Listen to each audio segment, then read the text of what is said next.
No single human being would want to be controlled or manipulated by someone else. We all like to think that we are free, and the choices we make are not made by compulsion but from our own free will. What this means is that to master persuasion and influence, we must work on other people's emotions, rather than making direct requests or using force, which only makes others resentful of us. But the real question is, how do we do that? The answer to this question might be the opposite way that you would like to imagine. People have a perception about themselves. We can call this perception their self opinion. This self opinion can be accurate or not, it doesn't matter. What matters is how people perceive their own worthiness and how they judge their own character. There are three qualities to people's self opinions that are nearly universal. These are as follows: I am autonomous, acting of my own free will. I am intelligent in my own way. And I am basically good and decent. These three are some of the quite common self opinions that people generally have. But there are also a wide variety of other self opinions that people can have. To influence other people and soften up their resistance, you must start by confirming their self opinion. An important thing to remember is that just like people with a high self opinion, there are also people with a low self opinion. They believe that they don't deserve anything good or how unfair life is. When dealing with such people, you do not try to lift them up.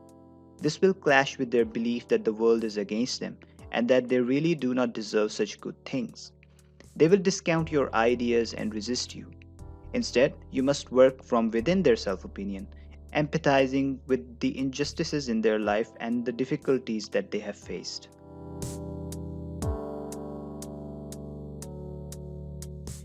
Normally, we try to charm people with our own ideas. We try to show ourselves in the best light and hype our past accomplishments. We ask for favors and promise great things about ourselves. But the danger we do not realize is that we are putting all of the attention on ourselves. In a world where people are increasingly self absorbed and defensive, this only makes others turn more inward in return and think more of their own interests rather than ours.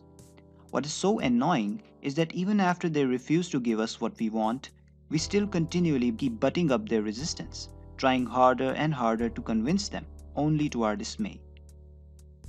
The royal road to influence and power is to go the opposite direction.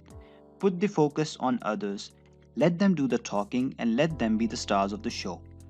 You listen to them as they share their ideas and wisdom, and you give them sincere appreciation. Humans love it when they find out that someone shares their values and deeply held beliefs. Nothing comes off as satisfying as this. This kind of attention is quite rare in the world, and people are so hungry for it that giving them such validation will lower their defenses and open their minds to whatever ideas you want to insinuate. Even after you have confirmed their self opinion, it is still wise not to make any direct requests. They may think you are a flatterer. Instead, you should convey your desire indirectly by your or somebody else's words and actions. This way, not only it will appear more real, but it will also validate them further